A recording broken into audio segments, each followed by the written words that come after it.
नमस्कार भाइयों। आज की सेफ्टी प्रोफेशनल इंटरव्यू क्लासेस में चैप्टर 9 टाइप्स ऑफ इंजरी, चोट के प्रकार, इसमें ये बताया गया है जितना भी तरह का इंजरी होता है उस इंजरी का प्रकार बताया गया है इसमें।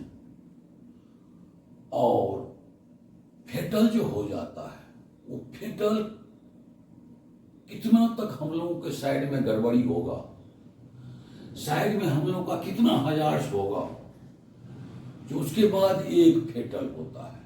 वही हेनरी थ्योरी में बताया गया है जो 3000 हजार्स होगा, 3000 खतरा होगा, जिसमें फर्स्ट एड होगा और नियर मिस होगा, 300 नॉन रिपोर्टेबल होगा और 30 रिपोर्टेबल होगा, जिसको डिसेबलिंग इंजरी बोला जाता है। हाथ पांव चला जाना तब जाकर के एक फेटल बनेगा। तो हम लोगों के साइड में जो भी दुर्घटना हो जाता है उसी संबंधित आज का टॉपिक है। तो हम लोगों को सबसे पहले ये जानना जरूरी है कि इंजरी क्या है। What is injury? Any cut in the skin and tissue in any part of the human body, it is called injury. मानव शरीर के किसी भी अंग या किसी भी पार्ट के स्किन और टिश्यू, चमड़ी, त्वचा और उत्तक को कट जाने को ही हम इंजरी कहते हैं। इसका आंसर यही हुआ। इसका एग्जाम्पल है open wounds like cut, laceration, bruise, puncture, crush, bleeding, burn both electrical shock and fire, chemical burn, sprains, fracture, internal injury, fainting, poisoning and inhalation of toxic gas, foreign particles in the eye. Open wounds खुला घाव का प्रकार बताया गया है। किसी को cut जाना, खरोंच लग जाना, चिढ़ जाना, पंचर हो जाना के कारण ब्लीडिंग आ जाना, खून बहना और इलेक्ट्रिकल और फायर से जल जाना, केमिकल पदार्थों से जल जाना, फ्रैक्चर हो जाना, आंतरिक चोट इंजरी हो जाना, पॉइजनिंग गैस का, रासायनिक पदार्थों का सांस के द्वारा अंदर आ जाना और लास्ट में किसी भी कण का आंख में चला जाना ही इंजरी बताया जाता है। वही सी को इंजरी बोला जाता है। दूसरा हो गया what are types of injury. Injury जो है यह चोट कितने प्रकार का होता है? There are 4 types of injury. Injury जो है वो 4 प्रकार का होता है, 4 तरह का होता है। पहला हो गया फास्ट एड। फास्ट एड को प्राथमिक उपचार और प्राथमिक चिकित्सा, प्रथम सहायता उपचार बोला जाता है। बीम हो गया नॉन रिपोर्टेबल एक्सीडेंट, गैर रिपोर्ट करने योग्य दुर्घटना, जिसमें रिपोर्ट नहीं करना पड़ता है फैक्ट्री इंस्पेक्टर को। जैसे हो गया फास्ट एड में हो गया माइनर इंजरी, हल्का फड़का खरोच लग जाना, वो हो गया फास्ट एड। खून भी बह जाना हो गया फास्ट एड। और नॉन रिपोर्टेबल में एक्सीडेंट में हो गया गैर रिपोर्ट करने योग्य दुर्घटना, हो गया बिना रिपोर्ट का मेडिकल ट्रीटमेंट। हल्का फल्का जो कट फट जाएगा, उससे अधिक जो कटेगा उसको हो गया, वो हो गया नॉन रिपोर्टेबल। और उससे भी अधिक हो जाता है तो हो गया रिपोर्टेबल एक्सीडेंट, रिपोर्ट करने योग्य दुर्घटना like disabling injury. Disabling injury का यही मतलब हुआ कि हाथ पांव कोई चला जाना, उंगली कट के चला जाना। डिसेबलिंग का मतलब है शरीर का किसी अंग का भाग कट करके निकल जाना, वो हो गया डिसेबलिंग। वो रिपोर्टेबल में आ जाता है, फैक्ट्री इंस्पेक्टर को रिपोर्ट करना पड़ता है। और चौथा हो गया फेटल, अब मृत्यु ही हो जाएगा तो उसको क्या आप इंजूरी, लेकिन ये भी इंजूरी में आता है, वो अंत हो गया। तो सबसे पहले ये 4 तरह का जो होता है, 4 तरह में पहला हो गया फर्स्ट एड, प्राथमिक उपचार, प्रथम सहायता केंद्र, प्रथम चिकित्सा सहायता को फर्स्ट एड बोला जाता है। तो what is first aid? It is a temporary and immediate care give to the victim of an accident during site to hospital, it is called first add.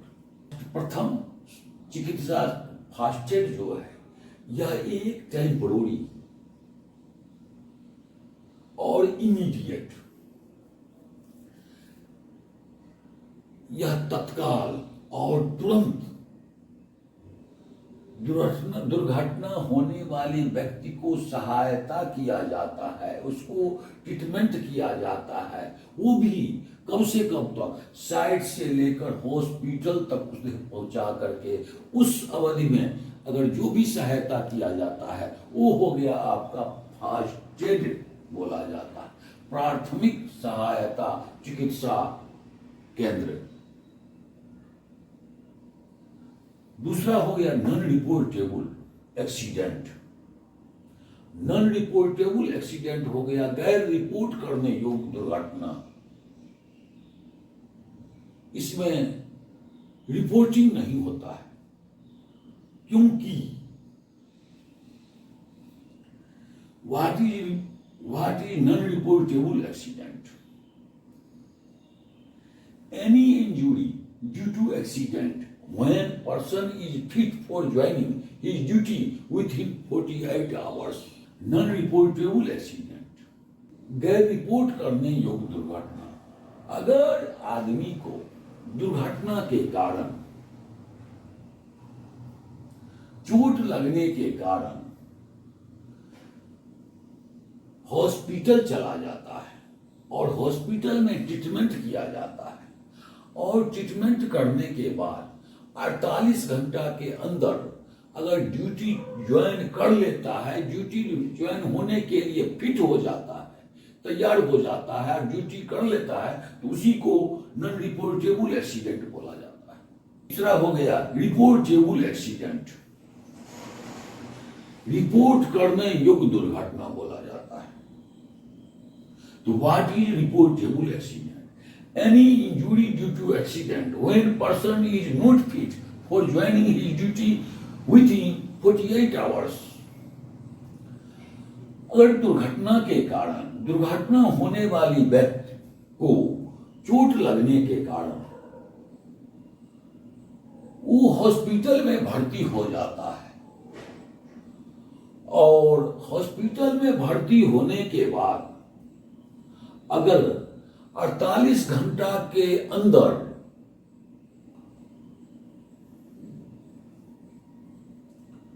Duty join नहीं कर पाता है, duty में नहीं आ पाता है, तो उसको ही रिपोर्टेबल एक्सीडेंट बोला जाता है। इसको फैक्ट्री इंस्पेक्टर को रिपोर्ट करना पड़ता है, लेकिन आदमी करता नहीं है, उसी को रिपोर्टेबल एक्सीडेंट हो। दोनों का उल्टा है। नॉन रिपोर्टेबल में है 48 घंटा के अंदर आदमी ज्वाइन कर लेता है, और रिपोर्टेबल में है 48 घंटा तक ज्वाइन ड्यूटी नहीं कर पाता है, उसी को रिपोर्टेबल एक्सीडेंट बोला जाता है, जिसमें डिसेबलिंग इंजरी हो गया, जैसे हाथ पांव कट के चला जाना हो गया, तो डिसेबलिंग जिसको हो जाएगा तो उंगली कट जाएगा या हाथ कट जाएगा, तो क्या या बेहोशी हो रहेगा 24 घंटा 48 घंटा एक्सीडेंट होने के कारण, तो ड्यूटी आ पाता है नहीं, ज्वाइनिंग ड्यूटी ज्वाइन नहीं कर पाता है, उसी को बोला जाता है रिपोर्टेबल एक्सीडेंट। अब आ गया रिपोर्टेबल, और चौथा हो गया फेटल, मृत्यु हो गया। ये 4 ही तरह का बोला जाता है। अब ये 4 तरह का इंजरी में कुछ इंजरी आदमी को कंपनी के बाहर हो जाता है, कुछ कंपनी के अंदर हो जाता है, और दुर्घटना होने वाले व्यक्ति को समय लॉस हो जाता है। ये सब आगे बताया गया है। इस सब आगे में बताया जाता है what is LTA, lost time accident, खोया हुआ समय क्या है। Lost time accident is a job related accident और recorded and result in worker absent from the work place. Absent day does not include the working day. LTA may include working holiday, vacation day, and days and absent days etc. Lost time accident, खोया हुआ समय दुर्घटना क्या है। LTA यह एक job related accident है और यह रिकॉर्ड किया गया है एक्सीडेंट, जिसके परिणाम स्वरूप जिस आदमी को एक्सीडेंट हुआ है या चोट लगा है, चोट लगने के कारण वो वर्क प्लेस में नहीं आ पाता है, वर्क प्लेस से एब्सेंट हो जाता है।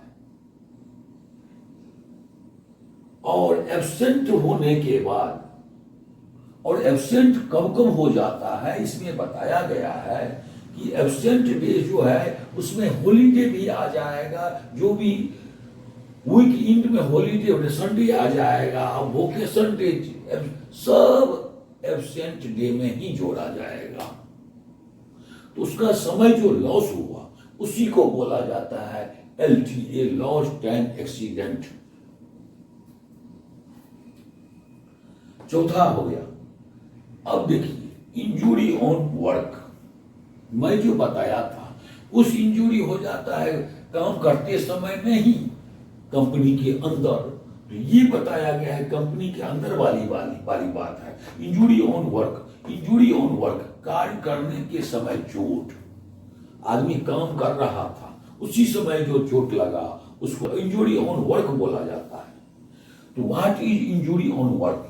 Any injury due to accident inside of the company during duty hours, दुर्घटना के कारण कंपनी के अंदर, इसमें यही बताया जाता है इंजुरी ऑन वर्क, कंपनी के अंदर दुर्घटना ड्यूटी समय में अगर दुर्घटना के कारण कोई एक्सीडेंट हो जाता है कंपनी के अंदर तो उसको इंजुरी ऑन वर्क बोला जाता है।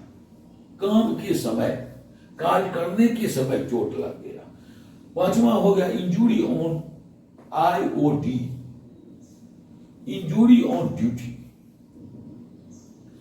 ड्यूटी पर चोट, और इसको रेस्ट्रिक्टेड वर्क इंजुरी, प्रतिबंधित कार्य चोट भी बोला जाता है।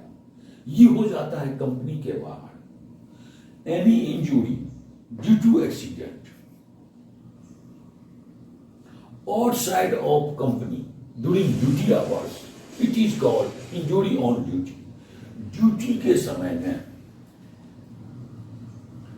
कंपनी के बाहर आते वक्त या जाते वक्त और दुर्घटना के कारण कोई चोट लगता है तो उसी को इंजुरी ऑन ड्यूटी बोला जाता है, और उसी को रेस्ट्रिक्टेड वर्क इंजुरी बोला जाता है। प्रतिबंधित कार्य चोट, कार्य करने के समय काम करते वक्त चोट नहीं लगा, उसको ड्यूटी आवर में कंपनी के बाहर एक्सीडेंट हो गया, उसको इंजुरी ऑन ड्यूटी बोला जाता है।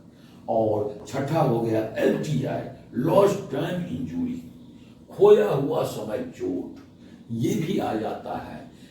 एलटीए, एलटीआई, ये भी समय को ही बताया जाता है, जो दुर्घटना के कारण दुर्घटना होने वाले व्यक्ति को समय का जो लॉस हुआ उसी का मूल्यांकन किया जाता है। तो इसमें एलटीआई हुआ, लॉस्ट टाइम इंजुरी, खोया हुआ समय चोट। An injury is a work related injury and only recorded as a lost time injury and result in time of work because workers is not able minimum one shift or 1 day. Car संबंधी चोट है और यह record किया गया है कि आदमी एक्सीडेंट के कारण काम पर नहीं आ पाया और रिजल्ट यही हुआ, उसका परिणाम यही हुआ कि उसका टाइम ऑफ हो गया। जिस समय दुर्घटना हुआ और हॉस्पिटल में भर्ती हुआ, अधिक इंजरी के कारण उसको क्या हुआ, टाइम लॉस हो गया। और वर्क आदमी जो है मिनिमम कम से कम 1 डे या 1 शिफ्ट ड्यूटी पर नहीं आया, उसी को लॉस्ट टाइम इंजरी बोला जाता है। और लास्ट में हो गया, मैं जो बताया, दो हैं इंजरी पिरामिड और हेनरिच थ्योरी इंश्योरेंस कंपनी चोट पिरामिड है। यह हेनरिच जो विद्वान थे, उन्होंने एक सिद्धांत निकाला। उनका हेनरिच सिद्धांत बीमा कंपनी के मुताबिक एक थ्योरी निकाला गया, जो उस थ्योरी में यही बताया गया कि इंजरी को इसमें 4 तरह में विभाजित कर दिया गया है, 1 2 3 4। तो सबसे नीचे आ गया, नीचे से चालू हो गया। हेनरिच पिरामिड भी बोला जाता है और हेनरिच इंजरी ट्रेंगल भी बोला जाता है इसको। 3000 near miss and first aid injury. अगर हम लोगों के साइड में 3000 हजार्स होगा, खतरा होगा, जिसमें कुछ नियर मिस होगा और कुछ फास्टेड होगा। ये होता है हम लोगों के साइड में रियली। तो इसका परिणाम आगे क्या होगा? तो इसका परिणाम ये होगा, तो 300 नॉन रिपोर्टेबल इंजरी, गैर रिपोर्ट करने योग्य दुर्घटना जो है 300 होगा। Lost time incident absence 24 hours और मेडिकल ट्रीटमेंट 24 आवर्स, 24 घंटा चिकित्सा उपचार जिसको चलेगा, 24 घंटा आदमी 24 आवर्स मेडिकल ट्रीटमेंट होगा, तो उसको नॉन रिपोर्टेबल बोला जाता है। और अगर 24 घंटा 48 घंटा के अंदर ड्यूटी ज्वाइन कर पड़ लेता है, तो उसी को नॉन रिपोर्टेबल बोला जाता है। और इसके परिणाम स्वरूप आगे क्या होगा? तो आगे होगा 30 रिपोर्टेबल इंजरी और डिसेबलिंग इंजरीज और हॉस्पिटलाइजेशन मोर देन 24 आवर्स। 30 हो जाएगा रिपोर्टेबल एक्सीडेंट, रिपोर्ट करने योग्य दुर्घटना। डिसेबलिंग इंजरी, उसमें किसी भी दुर्घटना वाले व्यक्ति को हाथ, पांव, उंगली जरूर नुकसान होगा, जिसके कारण हॉस्पिटल में 24 घंटा से अधिक रहना पड़ेगा। अस्पताल में 24 घंटा से अधिक ट्रीटमेंट चलेगा, तो उसको रिपोर्टेबल इंजरी बोला जाता है। और वो आदमी 48 घंटा के अंदर ड्यूटी नहीं कर पाता है, ड्यूटी में नहीं आ पाता है, तो उसी को रिपोर्टेबल एक्सीडेंट बोला जाता है। और लास्ट में हो गया, जब ये हो जाता है 30 रिपोर्टेबल, तो 1 आ जाता है फेटल, तब एक का मृत्यु हो जाता है। तो हम लोगों को साइड में अगर इसको नियर मिस 3000 हजार्स में खतरा में नियर मिस और फास्टेड को अगर बंद कर देंगे, ऐसा समय न आवे जो हमको किसी तरह का हमारे वर्कर को इंजरी हो। अगर इसी को अगर क्लोज कर दिया जाए, इसी को देख रेख हम लोग अगर अधिक कर देंगे, तो फेटल गारंटी नहीं होगा। अगर इसमें हम लोग लापरवाही करेंगे, यही बढ़ते बढ़ते 3000 से 300 हो जाएगा नॉन रिपोर्टेबल, और 30 हो जाएगा रिपोर्टेबल, और लास्ट में एक फेटल हो जाएगा। यही हेनरिच विद्वान ने ये हेनरिच इंजूरी ट्रेंगल बनाया और उन्होंने ही बताया था कि दुर्घटना होती नहीं है, दुर्घटना की जाती है, लेकिन आदमी क्या करता है, भगवान पर दोष दे देता है, जो हमारा ऐसा जो है भगवान ने कर दिए। अगर हम लोग सही रहेंगे, हम लोग अगर सही कर्म करेंगे, सही तरीका से काम करेंगे और इंजूरी को, फर्स्ट एड को, नियर मिस को अगर रोक देंगे तो गारंटी है एक्सीडेंट, बड़ा इंजूरी, फेटल नहीं होगा।